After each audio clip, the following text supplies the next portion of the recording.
जामनेर तालुक्यातील ताज्या बातम्या व ठळक घडामोडींसाठी पाहत राहा JBN महाराष्ट्र।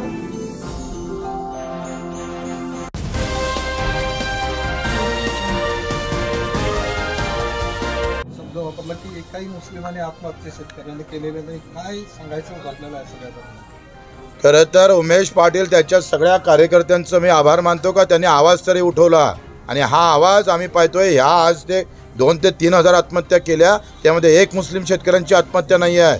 आणि तुम्ही जे हिंदुत्व म्हणून आम्ही पाहतोय, आमचा अर्थ नाही आहे असं का मुस्लिम मेला पाहिजे म्हणून, पण तुमच्या धोरणामुळं हिंदू शेतकरी मरतं। मग आता कुठे गेलं तुमचं हिंदुत्व? आता का जाग येत नाही तुम्हाला? म्हणजे दंगलीत मेला तो हिंदू आणि तुमच्या धोरणामुळं मेला तो काय रानडुक्कर का मांजर का कोल्हे आहे का ते?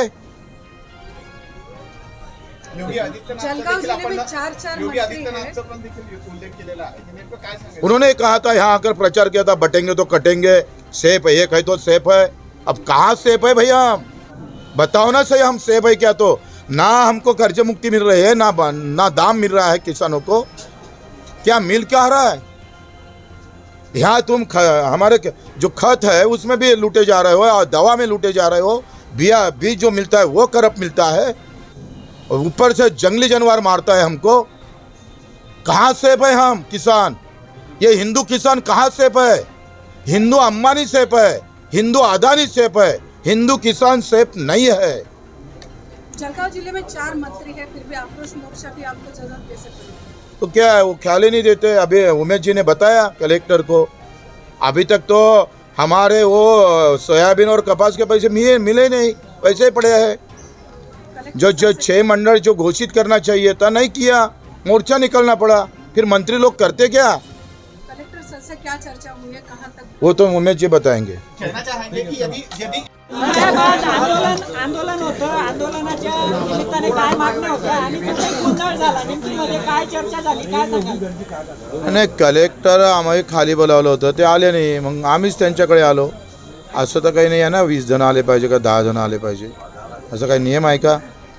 कलेक्टर खाली आले असतं तर आम्ही वरती आलो नसतो, ते खाली नाही आले म्हणून आम्ही वरती आलो। पोलिसांनी या ठिकाणी बळाचा वापर केल्याचं पाहायला मिळालं। शेतकऱ्यांची सामंजस्याने चर्चा व्हायला हवी। कसं आहे ते, शेतकऱ्याची अवस्था अशी आहे जसा जंगलातला वाघ असतो ना, तो हरणाले खाऊन टाकतं, बडी मछली छोटी मछली को खाता है, तशी अवस्था आहे आज आमची शेतकऱ्याची। म्हणजे शेतकऱ्याला कलेक्टर ऑफिसमध्ये याच्यापासूनही बंधन आहे, त्याच्यासाठी हानीमारी करण्याला पोलीस करत असेल तो निषेध आहे, ते चांगलं नाही आहे। काय हरकत होतं कलेक्टर नाही ते आले खाली? नेमकी शेतकऱ्यांच्या मागण्यांसंदर्भात जिल्हाधिकाऱ्यांची काय चर्चा झाली? उमेशराव सांगेल। आपल्याला एक प्रश्न आहे, आज संभाजीनगरमध्ये पैठणमध्ये पंचनामे चालू असताना महसूल अधिकारी शेतकऱ्यावरती ओरडला म्हणून संतापामध्ये शेतकऱ्यांनी थेट विहिरीत आत्महत्या केली आहे, काय प्रतिक्रिया आहे तुमची? त्याच्यावर गुन्हा दाखल झाला पाहिजे, हे मस्ती बरोबर नाही आहे। एकतर नैसर्गिक आपत्तीमध्ये त्याची मानसिकता पाहिली पाहिजे, त्याला सावरून घेण्याच्या ऐवजी जर प्रशासन असं वागत असेल तर त्याच्या थोबाडीत मारायला पाहिजे। तहसीलदाराच्या सरकारनं जर कारवाई केली तर आम्ही जाऊ थोबाडीत मारायला त्याच्या। आज राज्यात शेतकऱ्यांचे अनेक प्रश्न आहेत, कर्जमाफीच्या मुद्द्याला घेऊन तुम्ही सरकार विरोधात रान पेटवताय, मराठवाडा असेल, विदर्भामध्ये तुमच्या आंदोलनाला चांगलं यश येताना दिसतंय, शेतकरी जुळत आहेत। आता खानदेशातही या निमित्ताने पुरा महाराष्ट्र समोर येईल। 28 तारखेला नागपूर पूर्ण गच शेतकऱ्यांना भरेल, प्रचंड ताकदीनं शेतकरी येईल। कर्जमुक्तीशिवाय पर्याय नाही। जो हमी भाव आहे 3400 रुपये सोयाबीनचे आहे, ते खरेदी केंद्र सुरू केले पाहिजे, कापसाचं खरेदी केंद्र सुरू केले पाहिजे। किती करणार आहे, किती खरेदी करणार आहे, ज्वारी असेल, मका असेल, या सगळ्या बाबतीत या 10-15 दिवसात दिलं नाही तर 28ची वाट पाहू नये। प्रत्येक कलेक्टर ऑफिसमध्ये घुसू आणि नंतर पालकमंत्र्याच्या घरी। या सरकारने आश्वासन दिलेलं होतं की शेतकऱ्यांचा 7/12 कोरा करण्यात येईल, आता मात्र मंत्र्यांकडून वेगवेगळी उत्तरे दिली जात आहेत। आता ते म्हणतात दुष्काळ पडल्यावर देऊ, आता काय दुष्काळ पडायचा राहिलाय? अर्धी अधिक जमीन प्रत्येक जिल्ह्यातली ओली झालेली आहे, पीक दिसत नाही, पाणी दिसतंय। आणि मग ते देवेंद्रजी बोलले होते दुष्काळ केल्यावर आम्ही माफ करू, तर त्यांना असं म्हणणं आहे का आमचा शेतकरी रक्तवामळ होऊ द्या, तो रक्तरंजित झाला तर आम्ही डोळ्यानं पाहतोय, झाला काय रक्तरंजित, आता मरतं काय तू, आणि मग कर्जमुक्ती देतोय। हे बंद केलं पाहिजे। हे जळगावमध्ये पण 4 मंत्री आहेत, शेतकऱ्यांच्या प्रश्नासंदर्भात कोणीच सभागृहात बोलत नाही अशी टीका केली। आणि त्यांना काय मंत्रीपद भेटले, खुश आहे ते। आता काय शेतकरी वाऱ्यावर, इथं साध्या लहान लहान गोष्टी आम्ही चर्चा केल्या. तुम्ही सांगा मंडळ घोषित करायला काय झालं होतं? मग का बरं तीनही मंत्र्यांना सांगितलं नाही कलेक्टरला? आत्तापर्यंत ते घोषित व्हायला पाहिजे होते. मागचे पैसे भेटले नाही. तिकडे त्या बरहामपूरचं आम्ही पाहतोय ते बोर्ड आहे तसं मनमानी वागतं आहे. म्हणजे शेतकऱ्याजवळून 300 रुपये टनानं 300 रुपये क्विंटलनं केळी घेतो आहे आणि त्याच्या 5 मिनटात 15 मिनटात ते केळी जर ट्रकात गेली का ते 1100नं विकतं आहे. काय धंदा चालू आहे? मग 3-4 मंत्री आहे कशासाठी? भाऊ, जिल्ह्यामध्ये एक संकटमोचक म्हणून आहे. देवेंद्र फडणवीसांच्या जवळच्या अधिकाऱ्यांसोबत तुम्हाला आज गेट ढकलून या ठिकाणी प्रवेश करावा लागलेला आहे.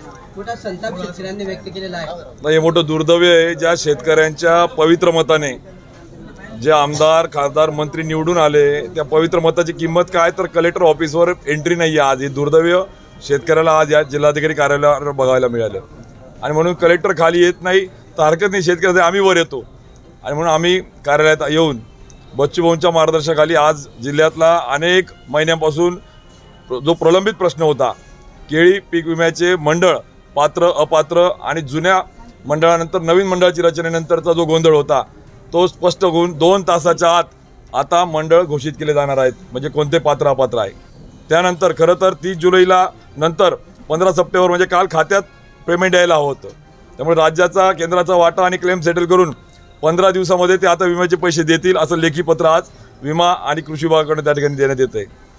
केळीच्या सोबत केळीचा भावाचा जो प्रश्न आहे, तात्काळ DPTCमध्ये कलेक्टरांनी जी अडचण सांगितली की वाहतुकीला तिकडे जो काही राज्य आहे दिल्ली हरियाणा पाऊस गारपीटमुळे अडचण आहे तर तात्काळ DPTC हेडमधून एकतर वाहतुकीला अनुदान द्या नाहीतर शेतकऱ्याला थेट अनुदान द्या. 8 दिवसाच्या आत ते धोरण तयार करून शेतकऱ्याला रिलीफ कसा देईल त्या पद्धतीचं त्यांनी लेखी उत्तर द्यायचं त्या ठिकाणी मान्य केलं आहे. आणि म्हणून केळी उत्पादकाला दिलासा देत असताना जो कापूस तूर उडीद मूग सोयाबीन या शेतकऱ्याच्या ज्या मका या संदर्भात जो पीक विम्याचे निकष पूर्वत करण्यासाठी राज्य शासनाकडे तात्काळ आंदोलनाची जी पार्श्वभूमी आणि जी तीव्रता आहे ती बघता राज्याला कळवण्यात येईल. आणि त्यासोबत तात्काळ जी खरेदी केंद्र आहेत मका आणि ज्वारी 100% खरेदी करण्याची हमी लेखीपत्र आज कलेक्टर त्या ठिकाणी देत आहेत. त्याच्यातून चांगल्या पद्धतीने मका आणि ज्वारीचे साधारणतः 40,000 शेतकऱ्यांचा माल आज खरेदी होतोय. या आंदोलनात यश आहे. आणि म्हणून कापूस उत्पादकांचे 500 कोटी जे 8,000 शेतकऱ्यांच्या खात्यात पैसे टाकले होते बँकेच्या परंतु बँकेने परत केले. कलेक्टरांनी संवेदनशीलपणा दाखवून बँकेला आदेश केला की CSR मधून बँक पैसे भरेल आणि या 7,000 शेतकऱ्यांना आता विम्याचं कवच दिलं जाईल. त्यामुळे साधारणतः 200 कोटी रुपये त्यांना देखील मिळतील.